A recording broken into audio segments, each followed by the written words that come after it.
آزادی بیان言论自由 free speech.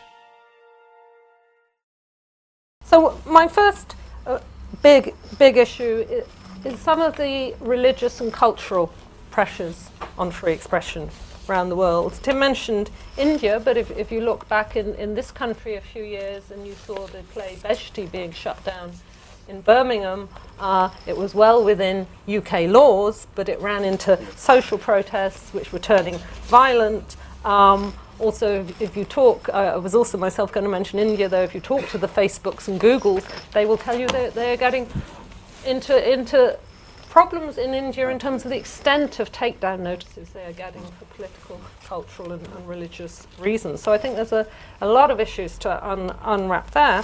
And I think we also see governments, often the ones we might expect, the more authoritarian ones, trying to go through UN processes as well and use culture and religion to inhibit freedom of expression. There was an infamous resolution adopted 2 years ago at the Human Rights Council against defaming religion.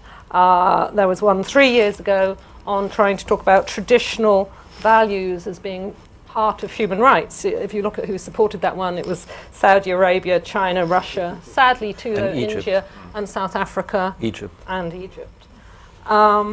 So there's a range of issues there, and I think Tim is quite right to also bring up the issue of how much does that differ by country, because we must remember that freedom of expression is a fundamental right.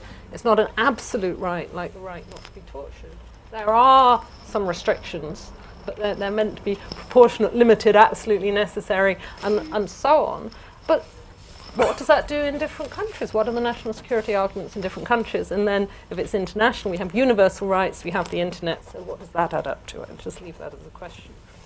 A second big issue I'll say less about, but obviously we've still got, in a sense, the classic senses, the totalitarian, the authoritarian regimes around the world, and whether that's online or offline, whether it's Iran, Belarus, Azerbaijan, Bahrain, China, the list goes on. Those very classic,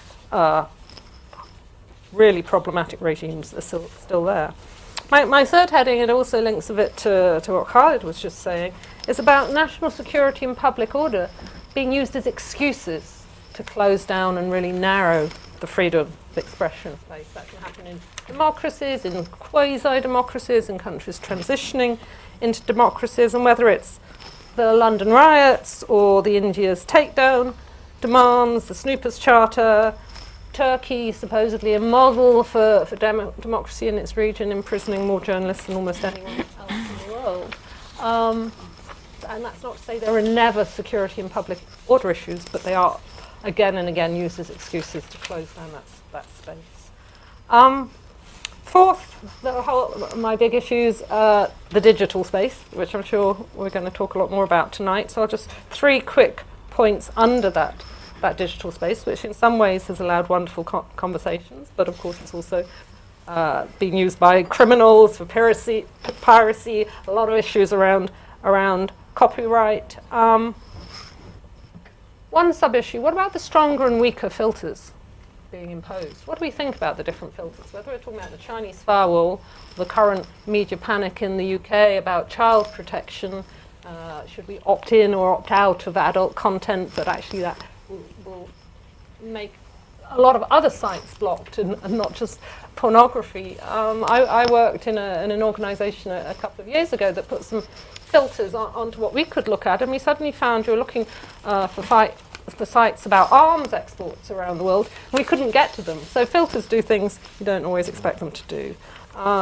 Another issue, privatisation of freedom of expression. Again, I think Tim mentioned that in effect in his opening comments. The standards and conventions that the Facebooks and others are using for their walled gardens. And we can have one convention here and another convention if we hold a meeting at Index. But if you've got your 800 million users, then you're starting to sort of really set international standards in some ways. Last but not least, by any means, I think, and it comes back to this question of code or principles, what we want at an international level. Do we want the whole of the internet regulated top-down by some government agreement around the world? Because it's not the way it came to where we are today. And there are pressures for that, and again, some of the pressures for that are coming from the governments who are most against freedom of expression. And if you look forward to the end of this year, there's a big international telecoms summit in Dubai. It's looking at the 1988 treaty that regulated international telecoms. If it extends that to the internet, you've potentially got a completely new governmental, top-down, not something involving lots of different stakeholders. Very, very worrying, I think. Last but not least, and I think it links to what Mari was saying, my fifth big issue, I don't have time to go into it, but what I've just labelled in my notes, the excluded. And again, whether we're talking about democracies or oppressive societies, lots of people are excluded from real freedom of speech. Someone mentioned already the access to digital conversations. What about literacy and illiteracy? What about minorities or even sometimes majorities in some countries that are particularly oppressed, or the position of women or poor women? There's a lot of categories of people, and we don't always think about them when we're talking about freedom of expression.